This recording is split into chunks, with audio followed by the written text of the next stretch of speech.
This episode is brought to you by Omaha Steaks.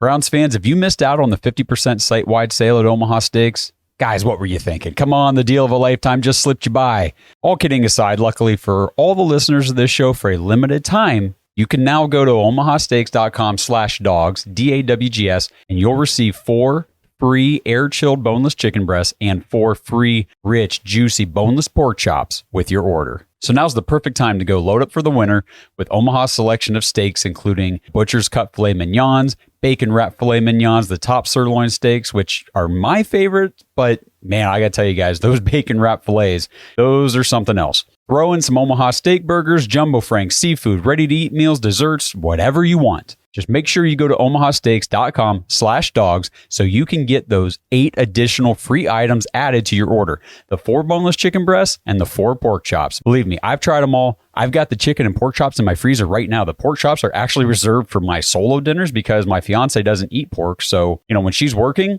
it's pork chop time for Josh. And they're so juicy and tender, they practically fall apart. I seriously don't know how long this offer is going to be available because Omaha said it won't last long, but just go to omahasteaks.com/dogs, DAWGS, and score those 8 free additional items with your order. Minimum purchase may apply.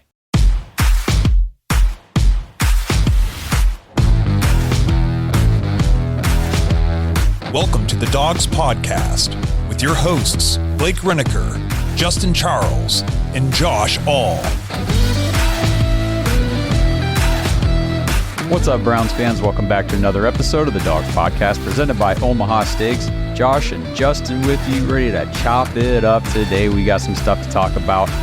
One thing, I did the episode the other day with DF, Derek Frisbee. We kind of talked about the breaking news of the Browns firing Alex Van Pelt, Stump Mitchell, TC McCartney, all that good stuff. So we're going to get Justin's perspective and his opinions on all that kind of stuff and the news that broke. And then, as Browns fans, it's pretty easy to get caught up in the fact that, one, we were even in the playoffs. I mean, with the way the season went, and we made it in the playoffs, it was just awesome. And then the heartbreaking, devastating way it ended. But we were the first game of the entire slate, and there was a lot of other football last weekend that was played. We are just at the beginning of the playoffs. We're moving into the divisional round, so we just wanted to jump in here, kind of recap some of those other games that happened last weekend and preview what's coming up in the divisional round, because as we move forward through the offseason here with the Browns and how they're kicking everything off moving to 2024, the NFL's still going on, the playoffs are still going on, so we want to make sure we cover all that too. So, Justin, how you doing today, man? I just got off work, bro. I'm not gonna lie. I'm probably gonna take a nap after this. So I'm, but other than that, I'm good. Ready to discuss some things, Yeah, man. Well, it's honestly the perfect time for a nap because it's freaking cold outside. That's why I got my Olaf chilling with my Snowmies shirt on because it's cold out there, snowing and stuff. Kids didn't even have school today. Ooh, it was so cold. Yeah, school got shut down. It was so cold outside. They didn't shut my work down, unfortunately. Right, so it's not a snow day, it's a cold day. It's a cold day, yeah, exactly. I didn't have cold days when I was a kid. I don't remember those. I don't remember those either. Must be like a 2020 and on thing because I don't recall those. Nope. Well, we're not having a cold day here on the show. We're going to go ahead and talk about all this stuff. So why don't we just kick it over to you? Let's talk about your reaction to seeing the news that, offensive coordinator Alex Van Pelt has been let go by the Browns and Stump Mitchell and the tight end coach TC McCartney. It's kind of surprising, right? I mean, I guess there's parts of it. Like with Stump Mitchell, I'm very surprised. He's a guy that's kind of regarded in the league as like, he's the running back whisperer. By all regards, he's like one of the best running back coaches that a team can get. It stinks because we've met him personally. Super nice guy, super humble guy, great guy. I wish him nothing but the best. I mean, like, just a great guy. Can't say enough about him. But I was surprised about that. Like when you sit back and reflect on the season, you go, you lose your best running back week 2. You lose your all-star guy, your all-pro. He's gone at the beginning of the season. And then, you're left with Jerome Ford, and we bring in Kareem Hunt and trade for Pierre Strong.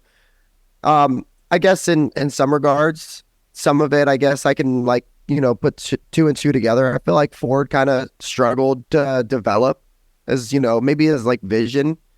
That's something we questioned all year. We said, he's having trouble. My biggest thing when I watch Jerome Ford is I'm like, man, I think he's great. It's like he just never makes the cut. I feel like he's always running horizontally along the line and he just never makes the cut or shoots for the gap. In space, he's insane. The kid is electric when you get him out in space. That's why I love him running routes. Right. If he could be like our Duke Johnson from years and years ago. If you're a newer Browns fan, you probably don't know this man, but Duke Johnson, he was third down. You knew what you were going to get. He was going to catch a little slant and cut him loose. But That's true. So that part, I guess there's things that I understand with it, but at the same sense, I go, what do you expect? What do you want the guy to do? You're down your best player. So I understand that one. Alex Van Pelt, this is me. I'm not linked in with the Browns organization, but for years now, I've been going, so what exactly does Alex Van Pelt do? I know, you read about him and people are like, he's this young offensive mind. And he's great. But to me, I'm like, well, he's not calling plays, I guess he did scheme for a bunch of different quarterbacks this year and different injuries and stuff like that. So whether that's him or coach, we don't know that. Honestly, as fans, it's hard to tell what's coach, what's AVP, what's his role. If I don't know what this means moving forward for Kevin Stefanski, is this saying, hey, maybe this is a changing of guard, maybe he gives up play calling, maybe we bring in a young offensive. I mean, look what's going on in Detroit and some of these other teams where you have, even like a Shane Steichen last year with, the Eagles, you get these young coaches in and they get it cooking and you see what they're doing now. So maybe this is an opportunity to bring in a young guy. I haven't really looked at, some of the names that are getting tossed around with Cleveland yet as far as who could be coming in or not. But that's the way I see it. Tight end coach, another kind of surprising thing for me. You look at David Njoku's growth, from beginning to the end. He's always been a great blocker. We've always, thought, man, this guy, I think he's one of the best, blocking tight ends in the league. And then, he really kind of came alive, the last, I would say, 6 weeks. His drops have, been better. I know you'll still hear fans say, that his drops are terrible, but I was surprised. I honestly was surprised. I don't know. Maybe there's something coming here that we don't know about. Maybe it's just very surprising. I felt like for a team that survived all these injuries and overcame all these different things and was able to still overcome and get to 11 wins. And it wasn't like the offense was not a part of it. I mean, the team, we always like to say the strength was the defense, but there's a lot of games where the offense had to handle business, at least make a drive to set, DP up, or I'm sorry, Hopkins up for a game-winning field goal or go-ahead field goal. So it's just, it was kind of surprising news I didn't expect to hear today. I felt like this was the kind of thing I would hear 5 years ago, like, hey, we're shaking things up and we're going to start over kind of again as far as the coaching staff. So I don't know how you guys felt. I haven't gotten to listen to you and DF's complete views on it, but it was kind of surprising on my end. Yeah, and I understand what you're saying too. And one thing that I did say when I was talking to Derek was, I think that there's so much trauma as Browns fans. As soon as you see the team making any sort of coaching moves, you just kind of revert back to that, repressed, oh my gosh, we're tearing it down to the studs, we're rebuilding, starting over. We're stepping back. Yep, exactly. And, these are position coaches. Where it really matters, where you need consistency with your team, the front office and the head coach, everything's still in place. You know what I mean? Yep. It's all still there. We've been talking for years now, and especially this year, how the offense has just gotten kind of mundane. It's just kind of boring, a little bit predictable, stale. Yeah. And I think that this is a good move. For me anyway, this signals positive news for me. I'm like, cool.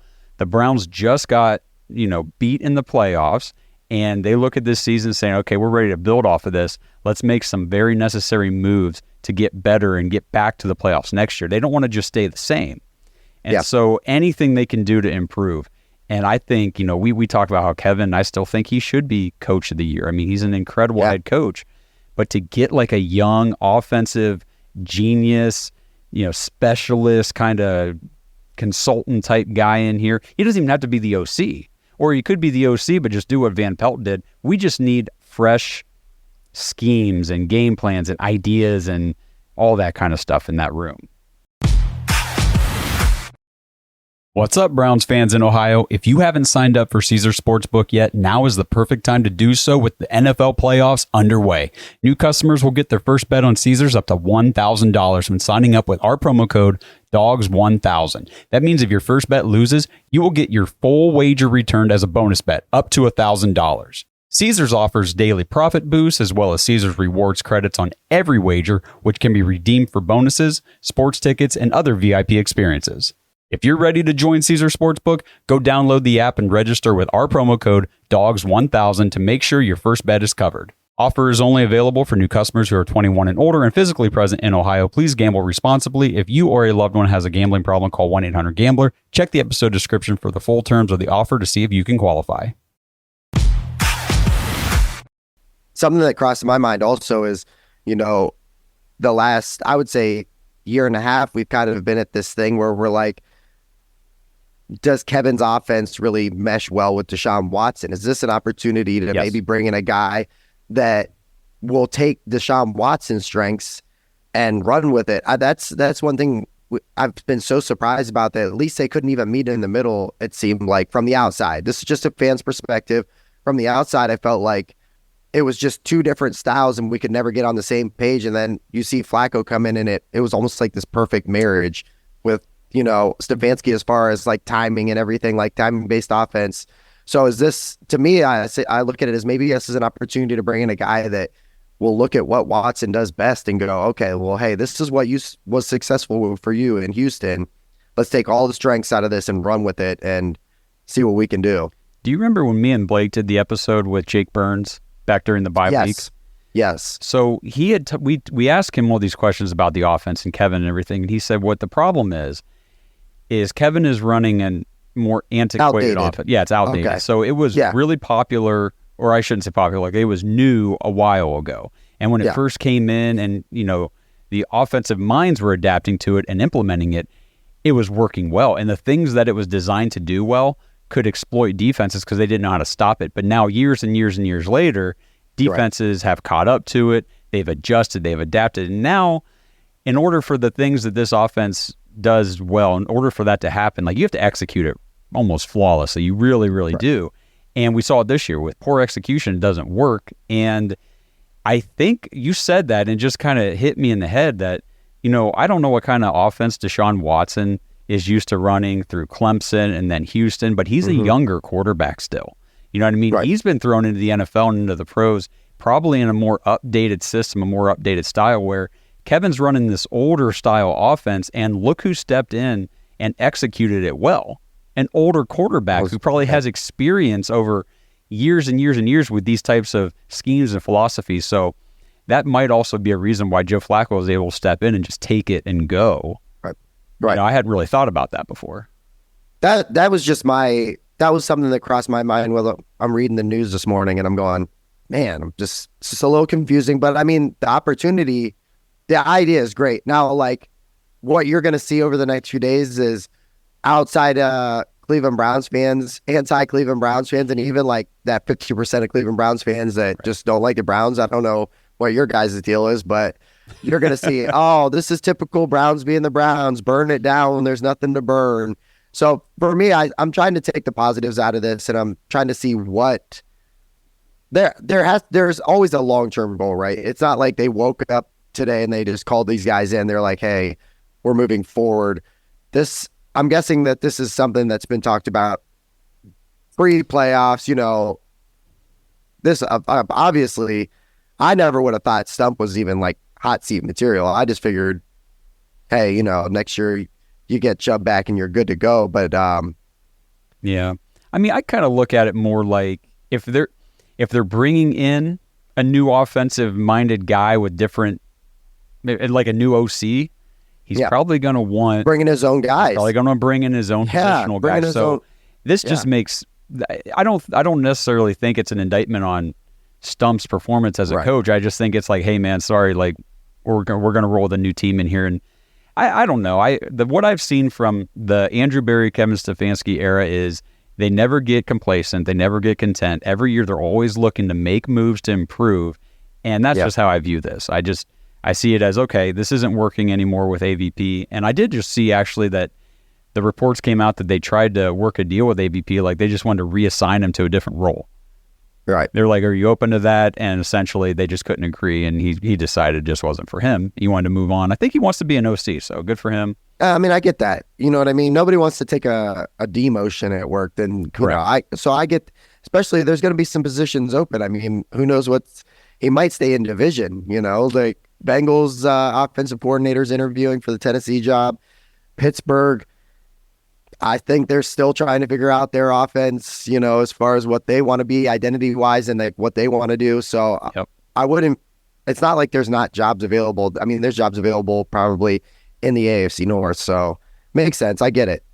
Yep, for sure. So, all in all, I think I don't see any reason to freak out about it or think that this is the sky is falling. I honestly, surprising. It was surprising. Surprising. I wasn't, but again, wasn't what I expected this morning, but Good for them. If they have a plan of attack and they want to execute it and get things rolling for 24, start now. Don't wait around and, beat around the bush. Let's get this thing moving. We got stuff to do. Agreed. Okay. Anything else with the coaching stuff you wanted to hit on? Nah, I'm good. Okay. Nope. All right, cool. So let's move over and talk about these other games that happened last weekend. So I guess... which game was right after ours? Do you remember? Wasn't it the Chiefs and the Dolphins?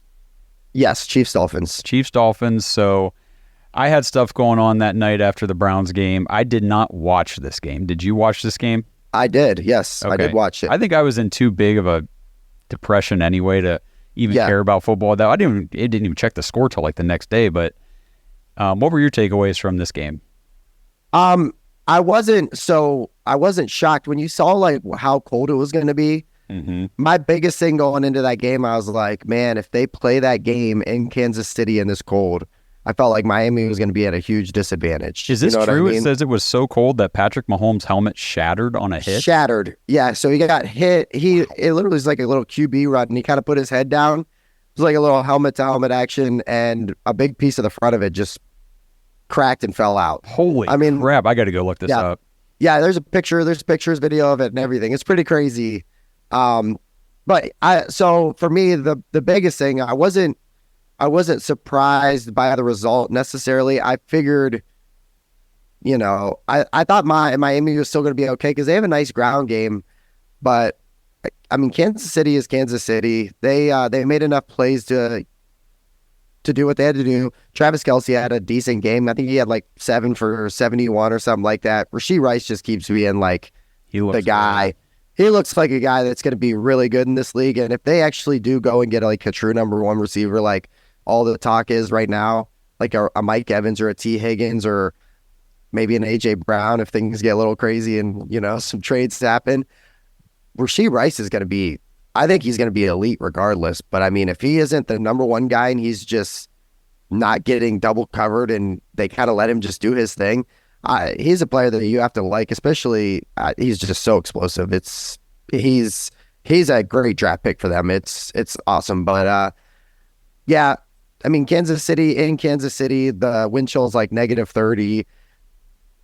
Weird game to watch because like the ball kind of fluttered. It looked like the Chiefs and Dolphins receivers were having trouble with the ball catching it.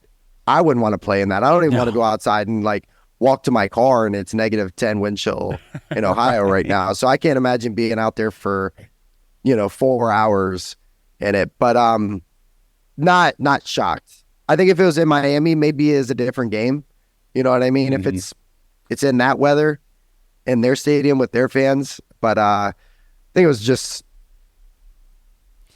kind of a disadvantage for Miami. I feel like the biggest thing with the Chiefs this year has been their offense. I think their defense is stout. Their defense is insane. It's so overlooked. Yeah. I don't think everybody talks. Me and Blake literally were having this conversation, I think 2 days ago, and we're talking about, Kansas City and we're actually talking about number one receivers and stuff. Like I said, if they get a number one receiver, they're going to be right back to elite level again because their defense right now is so overlooked.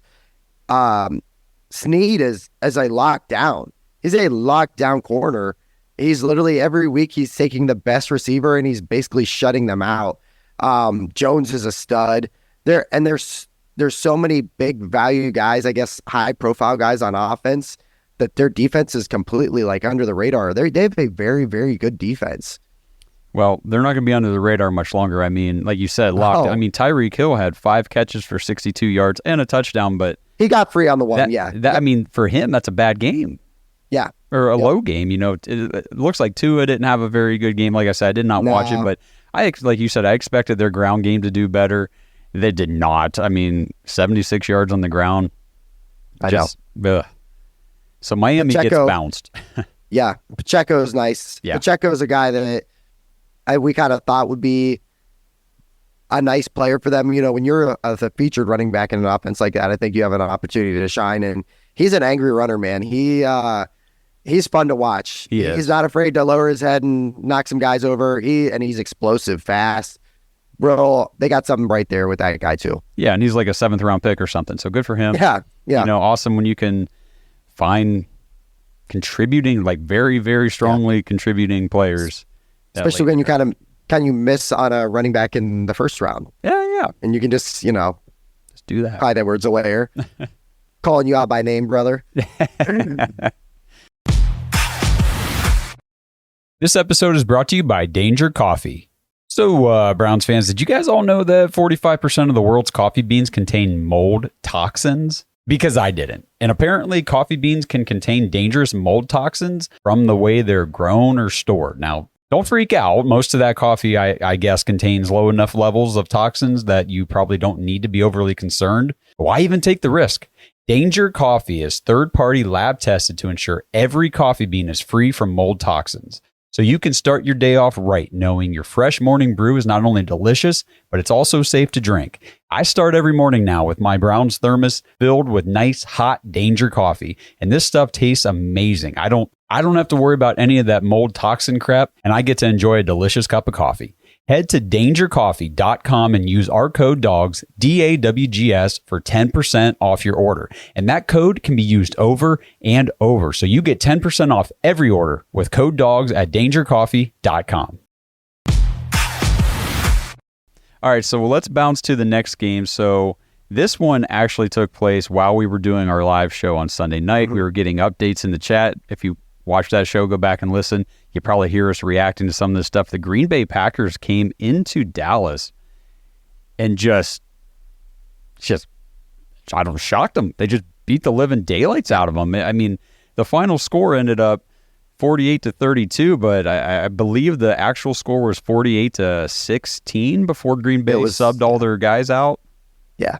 I mean, Surprising. Dallas ended up with some big numbers on offense. Dak, 400 yards, 3 touchdowns. CeeDee Lamb, 110. Jake Ferguson had almost 100, 10 catches, 3 touchdowns, but it's like all garbage time because the Packers were up big and up fast. Yep.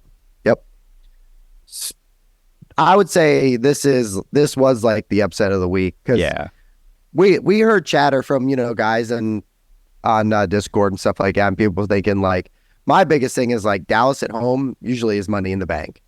That's the way I looked at it. And I went into that game. I'm friends with a Green Bay Packers fan. He's like, we got him. I'm telling you, man. He's like, Jordan Love. I was like, I just don't think so. I was like, I expected that Dallas disappointment game to come, next week. Right. If they had to go on the road or even, somebody else. Jordan Love is nice. Jordan Love is really, really good. I didn't get to watch the entire game. I only got to watch pretty much like I'd say second half. But the role players that step up on that team, not really in this game, but you have like Jaden Reed, like Dontavian Wicks, like some of these other Bo Melton, like some of these guys. Then Aaron Jones does not look like he's getting older. It kind of did during the season, but I think it must have just been injury. Health-wise, he had, I think he had a knee injury. It was just a sprain, like an MCL sprain or something like that.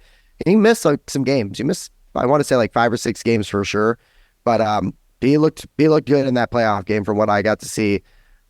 Dallas, for a team that has had 12 wins the last 3 years, like 12 wins is the expectations are crazy because 12 wins, you say, hey, Cleveland Browns have 12 wins the last 3 years. We're ecstatic. We're like, man, this is the best days of our life as Browns fans right now. The expectations, you're talking about firing Mike McCarthy already.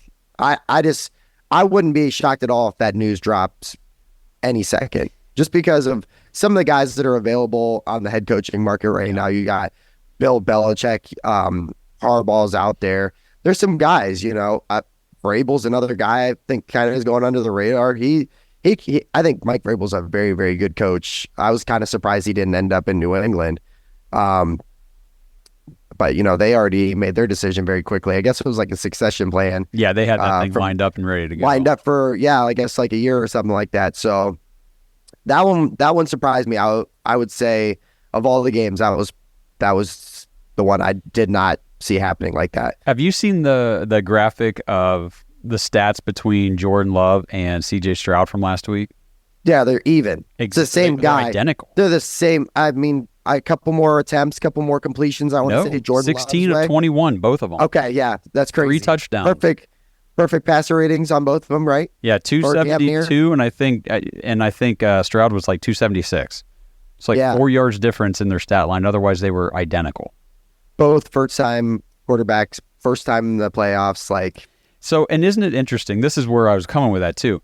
Yeah. Dallas Cowboys, Cleveland Browns. Whenever you think best defenses in the league this year, those two, right? I mean, 49ers, Ravens, Baltimore, But when you're talking about these teams, I mean, Cleveland Brown, I mean, it was their defense, man. The defense is what made that team, that was the strength of their team. Dallas, the defense, you heard about it all the time. And both of those teams went into the first round of the playoffs and got shredded. Yeah, shredded. Yeah. It's surprising. It's very, very surprising. It's an offensive league. And again, I know it has not worked out yet to this point. I know it's only been 12 games in 2 years, but this is why you go out and you get a quarterback of the caliber of Deshaun Watson when they're available, because you just don't know if you're going to have this opportunity to go toe-to-toe with some of these teams that can put up points like this. I agree. We've talked about that for so long. I feel like that's been a subplot of our podcast for years now, is you've got to have an elite playmaker at quarterback. If you really are really serious about going to the Super Bowl and winning it, you've got to have like a Josh Allen or Patrick Mahomes. And it's very, very, very surprising. And the wild thing is that high-profile Dallas offense, I would consider them a good offense. You have a real deal number one with CeeDee Lamb. Dak Prescott, say what you want, he's up and down, but for the most part, he was playing pretty damn good the last few, I would say 6-7 weeks. He was kind of on fire. So for them to come in and they basically were shut out until they pulled their starters, Green Bay starters. And then Dallas did make the game interesting. It got very close at the end. If you were watching it, they just kept scoring and kind of rallying. It's not how I saw that game going at all. I figured decently close, but I would give it at least a touchdown score Dallas's way, especially at home. Not how I saw it at all. Screwed me big time in a survivor for the playoffs, that's for sure, because I bet. Yep, I'm out. I would have picked it the same way. I would have picked it the same exact way. I looked at the slate and I thought for sure, I'm like, man, I could see most of these games going kind of either way. And I looked at that game like, nah, I don't see Green Bay going into Dallas and coming out with a win. And wow. And then the game after that, the only close game of the entire super wild card weekend was the Lions and the Rams. So this game was so interesting because this is like the match of the QB swap, Yep. Detroit sends Matthew Stafford to L.A. L.A. sends Jared Goff to Detroit. A Super Bowl and a down year later, here come the Rams into Detroit, and they get beat 24-23. Close one here. Close, yeah, and it kind of looked like it was going to be the shootout the first half, right? I want to say it went into halftime 21-17, something like that. Yes, 21-17. So yep. I'm just a lot of cool narrative to this game, like the idea of, Jared Goff made it to a Super Bowl with the Rams, and they decided, hey, he's not our guy. we need something a little bit more elite, and it did. It paid off for the Rams. They forever will have a Lombardi Trophy to their name. But it was kind of cool seeing Stafford come back to Detroit, because I, as somebody from the outside looking, I think Detroit fans still have probably a lot of love for Stafford. He was their guy through a lot of rough years, and then when they're right there fringy with Calvin Johnson and stuff like that, where they just maybe they were going to ascend and then kind of just never did. But I'm happy for Detroit, though. Detroit's a franchise that is very deserving of, I would say, hopefully a deep playoff run. And they've got some nice weapons on offense. They've got guys that, you've got Amon-Ra St. Brown, you got Sun God. Jahmyr Gibbs looks like he's going to be an elite running back for, a long time. He looks like a generational player. So, and then you got to like Dan Campbell. He's if you like vocal, kind of in your face kind of guys, as far as your head coach, you want that dude. That's your dude. That's your guy right there. He's that's who you want. He's epitome of that. So, but I'm very happy for Detroit. But I mean, it's not like the Rams are completely lost. They look like they've done okay. Puka Nacua looks like he is going to be. Okay. Go ahead. So yeah, I'm just sitting here looking at the box score, just looking at stats and all that kind of shit. Yeah. And I'm remembering. Do you remember? Yes. A few years back, we were doing draft prep, in the off season before everything, and we were saying, man, I would love to see the Browns get this Amon-Ra St. Brown kid. Yeah, we've got videos of it. Yep. It was in our Yep. And the Browns drafted Anthony Schwartz instead. Right. Okay. And very we fast. Yeah, very fast. super fast. Yeah, super sucked Olympic too. speed. Yep, really, really bad. And we passed on Amon-Ra St. Brown. And then this past year, we did draft prep. Mm-hmm. And I did a solo episode talking about how I wanted the Browns to draft Puka Nacua. This kid out of BYU. And, everyone's like, who the hell's Puka Nacua? What the hell? 5th round pick. Yeah. Right. This is who Puka Nacua is. Man. I've been talking to guys, all week. For a while now, because I feel like he's a fantasy relevant kind of guy. I love talking fantasy. I'll talk fantasy. I'll talk you to sleep on some fantasy. We talk almost every day about it. Correct. So, to me, I don't know how anybody else feels about this, but Puka has absolutely become, I think he is the number one already. He's already kind of taken over that role. Now, Stafford's saying he's coming back for another year, but I think that he's already kind of planted over Cooper Kupp, which is crazy because Cooper Kupp has been, he's a freak. He has been that dude for years, but there's something special about Puka Nacua. And a lot of the fantasy's deep sleeper guys, they were saying, watch out for this kid, especially towards preseason. Like, you're getting to see him live game action with the Rams. And they were like, they are playing second, third string, but like, this kid looks special out there. Well, he is special. He is going to be very, very good, I think, for a long time if he stays healthy.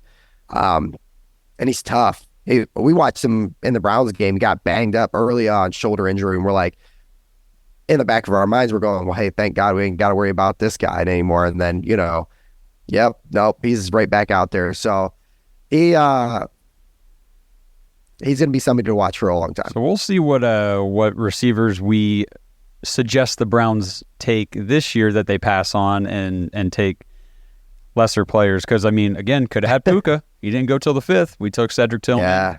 Could have had Amon-Ra. We took Anthony Schwartz. So our track record of hitting on wide receivers isn't very good. So this offseason will really be interesting because we need it. We need it bad. Yeah. So, that was a interesting game. Like you said, only 3 field goals after halftime. So Saturday, the Browns get whooped to kick off the weekend. Steelers fans online, I really do think that Steeler fans have a little bit missing up top because they just don't seem to realize that wild card round is all weekend. I'm like, you guys do realize that you have to play in this round too. You just don't have to play till tomorrow. Oh, it got moved. You don't have to play until Monday. You know what I mean? And then we lost. We lost week week 19.5. They lost week 19.75. So technically, they were more successful, obviously. Exactly. That's their reasoning on it. I had so much, look who's still in the playoffs. I'm like, not really. I mean, if you were simulating this would all happen at once. And you guys got your asses whooped. 31-17, Bills beat the Steelers. It got a little bit close for a minute, but just for a minute. I mean, the Bills jumped out on them quick, so fast. It was like, 21-0? Yeah. Before they blocked that field goal. And the only reason they scored that field goal, or they scored that first touchdown, is because they blocked that field goal and got the ball in great position. Yeah. Bills are going to be tough. Bills are going to be a tough out. They're a team that's definitely clicking and catching at the right time. Yeah. Yep. Josh Allen, Man. Stud. Just straight. That 52-yard run, that keeper, he kind of fake slides it and then just barrels over the dude, just shakes. You can't tackle him high. He is as physical as a runner for a quarterback, as you're really going to get out there. And some of the throws he makes is just, it's pretty awesome. They're going to be an insane out.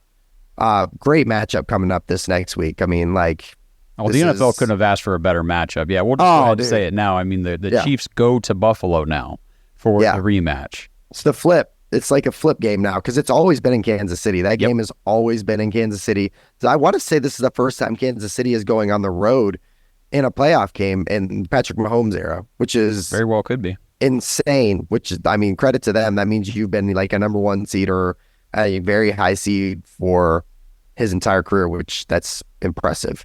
I just think it's wild that the Bills, there for a while, are they even going to make the playoffs?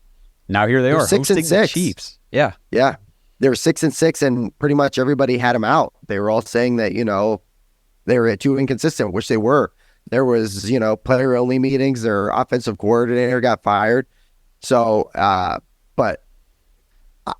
to me, they're a very dangerous team. And then that stadium, I don't know how they even got fans in some of the pictures that I was seeing coming out of the stadium pregame. I'm like, basically the field was clear and that was it.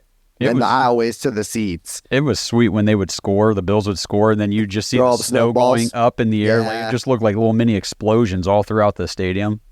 Their fans are built different. They got a fan base. I've done a couple. I want to say the second Browns game I ever went to, I went with my brother-in-law to a Buffalo Bills Cleveland Browns game in Cleveland, and we tailgated with the visitor side. I didn't even know. I was just like, yeah, man, I'll go to the game with you. Got some tickets from his buddies, went up there. This was 2000, God, I don't know, maybe 2007. CJ Spiller was their running back. And this is how far back we're going. But fun fans to tailgate. Not like usually you have, I don't know how Cleveland Browns fans are. Where we tailgate, it's pretty laid back and chill. It's like the more retiree type stuff. I'm not going down to Muni a lot. I can't. I'm getting too old for that. I can't do it like that no more. But their fan bases, I would consider them a very friendly fan base. They're awesome, and some of their traditions and stuff like that, just they're wild though. They're a wild group out there in Buffalo, but their team is very good. They're going to be hard to get out of the playoffs. Yeah, they definitely are. So banged up on defense, though. I don't know how many more injuries they can sustain. They had a veteran guy, pretty much come off the street this week, and he played a lot of minutes because they lost another. I want to say it was Bernard. They lost linebacker or something like that. But there are tons of injuries on the defensive side of the ball for them. This episode is brought to you by BetterHelp. Browns fans, we've had some time now to come down off of that playoff loss. It's still super disappointing, but it was still an incredible season. And now we're heading into 2024, into the off season, ready to refocus our sights on the ultimate goal. And as 2024 continues to unfold for you, now is the perfect time to refocus on yourself, and that includes your mental health. Yes, I know there is still some stigma in society around mental health, but that is all nonsense. Your health, whether it's mind, body, or spiritual, is the most important thing. And that's where today's sponsor, BetterHelp, the most convenient talk therapy service, can benefit you. It's 100% online and 100% on your time. Schedule whatever kind of session you're comfortable with. Face chat, voice call, or even text messaging. You can do any of those with your therapist whenever it fits your schedule. And you don't have to worry about not getting paired with the best therapist for you.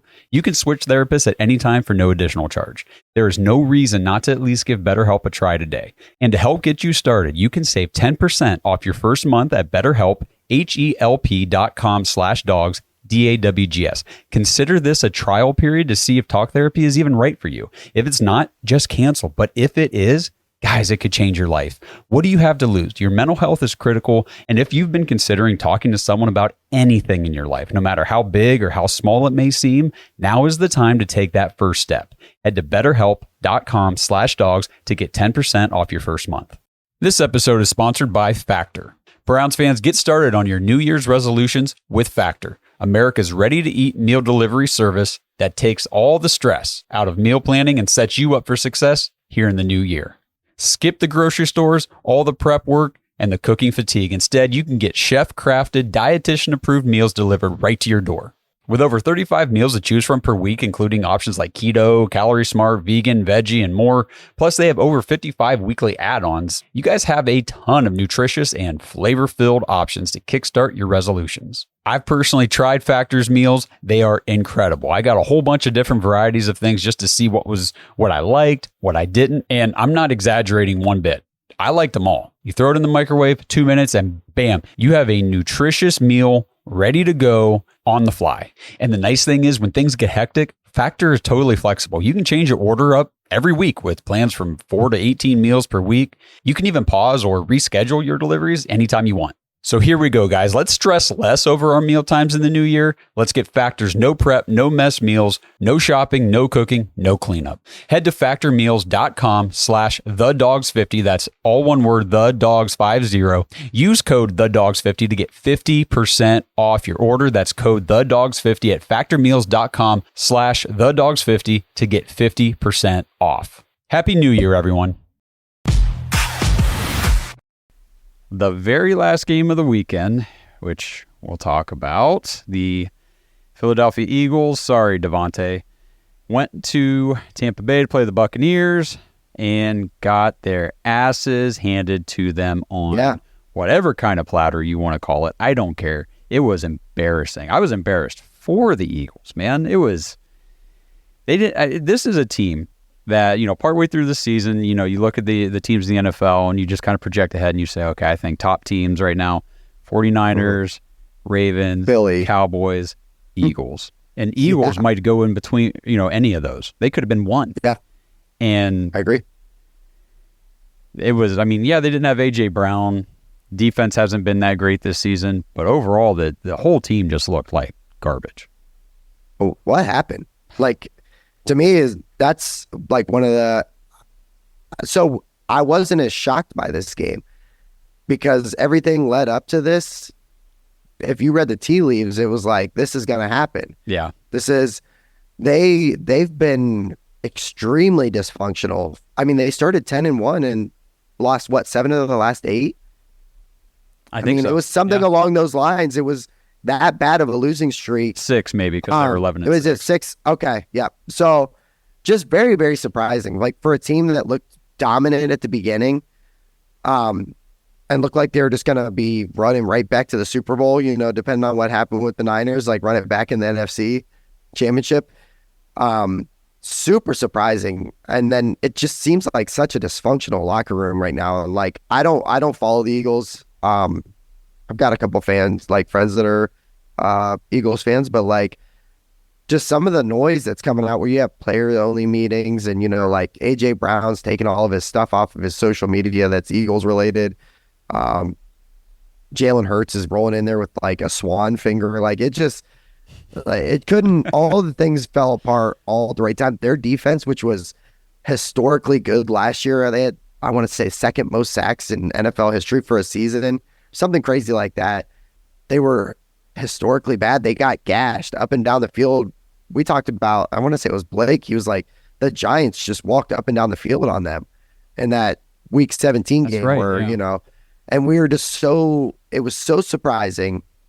Now for Tampa Bay, credit to them. They look great. I watched a good portion of that game. Good for Baker. You know what I mean? He came in, he performed. he missed some throws. He made some throws. He's got there's some nice pieces on that team. Mike Evans just continues to do Mike Evans stuff, and he's underrated receiver for what he does. But, and then, they just came in, punched him in the mouth. It was at home, and that was it. But Eagles fans, maybe I'm confused. What's going on with your team? On paper, you guys have one of the best rosters in the NFL. For sure, one of the best offensive lines, going into this. That's a great offensive line. The weapons, you have one of the best receivers. You have one of the best young receivers. Another top 10, top 15 guy, easy, in Devontae Smith. A great running back, a top 10 tight end. I don't understand what happened. And then there's all these good young pieces on defense mixed with veterans that are good. So it's so surprising. I don't know if the loss of Shane Steichen and Jonathan Gannon going to two different, head coaching spots in Colts and Cardinals respectively. Maybe Nick Sirianni isn't as great as we thought he was, because last year everybody crowned him.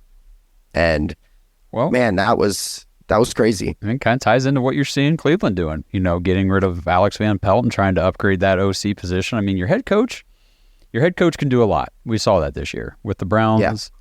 Kevin Stefanski really rallying the troops and encouraging and leading this team through the season to the playoffs. But you really do need a strong supporting crew beneath you. And you're right. It's not like the Eagles last year said, well, things aren't working so well on offense. We need to let Steichen go, or defense isn't going so well. We need to let Gannon go. Those guys both got hired away. Right. So they lost them unwillingly. And I think Blake said it many times this year, that losing those guys seems to really be impacting this team. For sure. Big time. Yeah. Offensively, it makes sense. You know what I mean? Indianapolis looked pretty damn good this year. They, for a team that was fringe playoffs they lost their young starting quarterback prospect, who he looked pretty damn good. He was more of a runner than anything, from what we saw, but he looked all right. He looked like they've got something okay there. Mm-hmm.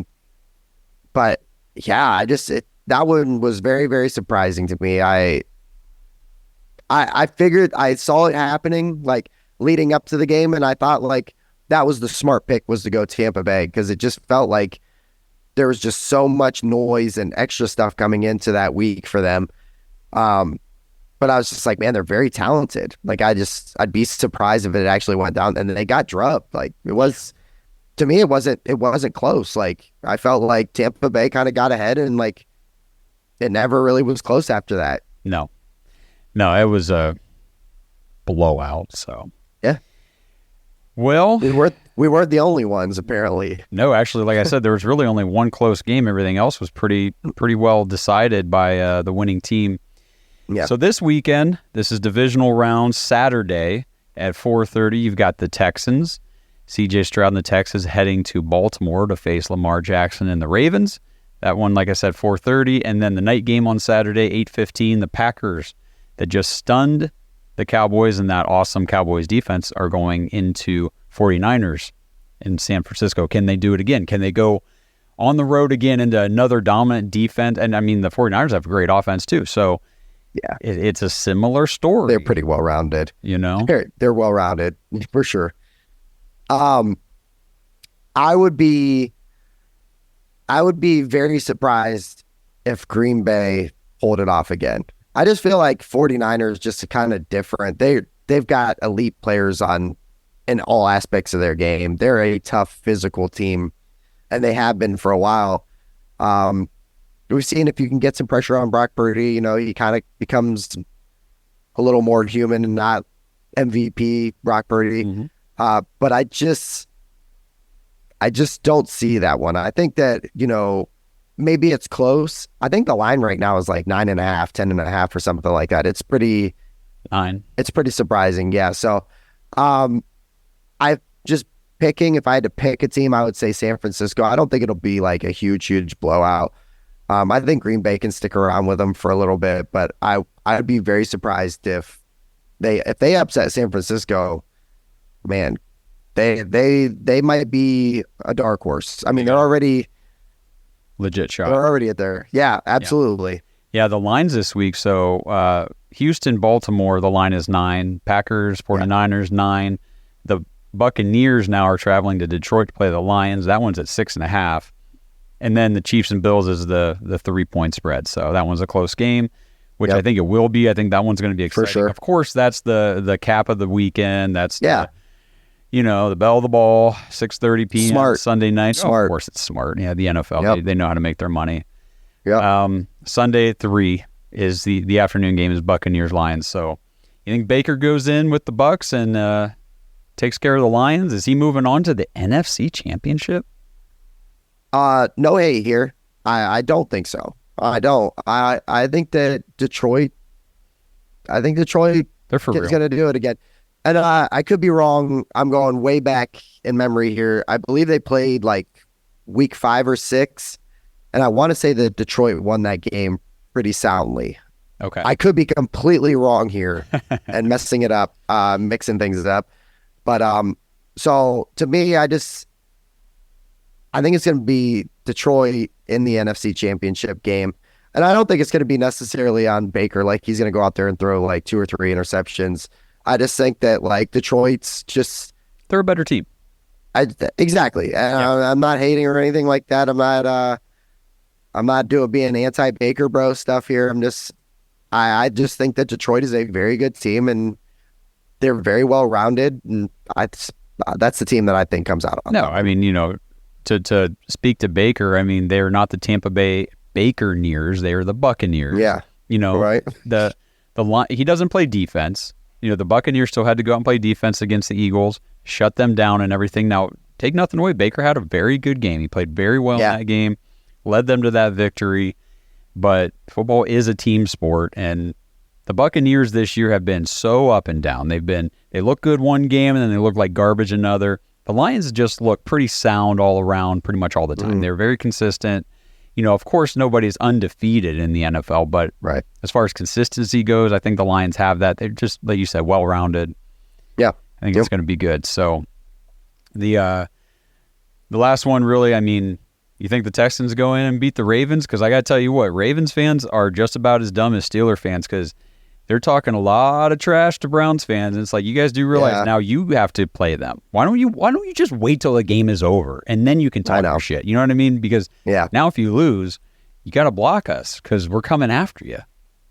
So they played week 1, if I'm not wrong, if I'm correct here, 25-9 or 7 or something like that. It was CJ Stroud's first game. I want to say that the Baltimore starters are coming off of like weeks of rest, right? 2-3 weeks, something like that, because they've had the bye week now. They rested their starters week 18. So to me, I don't think they're going to be rusty. I think that they're very physical. When we talk about like well-rounded, they're going to be fine, I think. I'm curious though in this game because would it surprise me if Stroud came out and like went off? Not really. Like I feel like that's just kind of his thing right now. Like, and I think the more you disrespect him and that team, the more chippy they get. But that's a tall ask to go into Baltimore, into that stadium, and say what you want. Baltimore is a top notch. They're one of the elite teams in the NFL this year.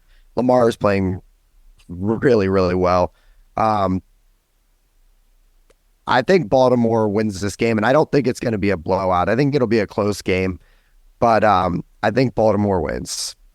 Both of these teams they're not the same. Neither of them are the same that faced the other one in week 1. These teams have both improved significantly through the year. I mean, the Ravens' new offense and everything took a long time to really get going, but it has. And, with Houston, we know what that story is all about. I mean, CJ Stroud has just evolved into this superstar already, and he doesn't turn the ball over. So, yeah, I think this will be a lot closer game than Ravens fans are willing to admit out loud, at least. But there's going to be some good football this week, and I'm pretty excited. I agree. And who do you, I guess they top it off real quick. Who do you got? Kansas City, Buffalo? I just got to take Kansas City. I'm going to go Buffalo. Okay.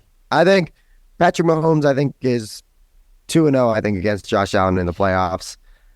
I think that Allen's due.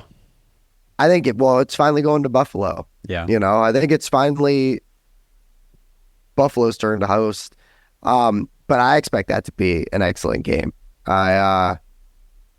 It's, as advertised, I would hope, because the last few times that those guys have met up, legendary classic playoff games. The one where they went, 13 seconds and down the field. Yeah.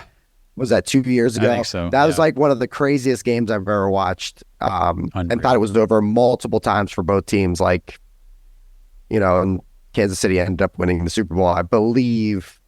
Or was that the year they won against Tampa Bay? I can't remember now. My years are all mixed up. But I want to say they went on to win Super Bowl that year, but I could be wrong. No, I don't think they did. But is that the year they ran into Tom? I think so. Okay. All right. I don't know. My years are all mixed up too. I always get screwed, especially when these teams make it every year. Right. But I'd like to see Josh Allen go. At least have a shot at it, and then set up for. Regardless, the final matchups in the conference championships are going to be excellent. Yes, there's a lot of good teams left. Yep, a lot of good teams, a lot of good games. So. If you guys have been watching this week, we are planning to do a live episode on Sunday. So kind of right between those two games, I think we're shooting for around the 4:00-ish hour. So, the Bucs and Lions will be playing. So just mute the TV, tune into YouTube, check it out, jump in the chat with us. We'll be talking. We're going to be presenting our nominees for the Mad Dog Awards this year. And then we'll open voting on our website, and you guys can do all this stuff. If you have not been with the show in years past, you don't know what the Mad Dogs are, go search it. Go to YouTube, just search, the Dogs Podcast Mad Dog Awards. Check out some of the previous shows. We give out, our awards. Well, your awards. You guys vote. You guys pick the winners for these different categories for the Browns. So that's a lot of fun. And then we'll wrap up our show, get home to watch the Chiefs and Bills. So it's going to be a great weekend. A lot of fun, a lot of good football, and we're excited to be there with you guys through it all. Justin, anything else you want to hit before we wrap this sucker up? No, I'm all good, brother. All right, man. Well, appreciate everybody tuning in to another episode. Again, if you're watching this on YouTube, please subscribe to the channel, like the video. We appreciate everybody's support. Head to jointhedogs.com if you want more Dogs podcast content. We do an after hours bonus episode every week. We'll be doing one this weekend as well for that. And you can get access to the private Discord that way, which that's where everybody is. That's the community. We're having a ton of fun. These guys are in there talking. We're in there with them. There's a conversation going on 24/7. All the time. It's wild. It is everything. So much fun. So if you need Browns fans to talk to, like-minded people to get in conversations with, and you always want to have people just right there at the ready to talk to you about anything, honestly, anything. And these are great people. It's a great group of people, so supportive, and they'll drop what they're doing if you need help with something. It's awesome. It's good stuff. So very blessed to have that community. Jointhedogs.com, become an official Dogpack member. We're going to wrap this up, and we will talk to you guys on Sunday night. Enjoy the football on Saturday, and we'll talk to you then. Thanks for listening to another episode of the Dogs Podcast. Make sure you subscribe on YouTube and follow us on Twitter at The Dogs Podcast. Get your thoughts on the show at thedogspodcast.com.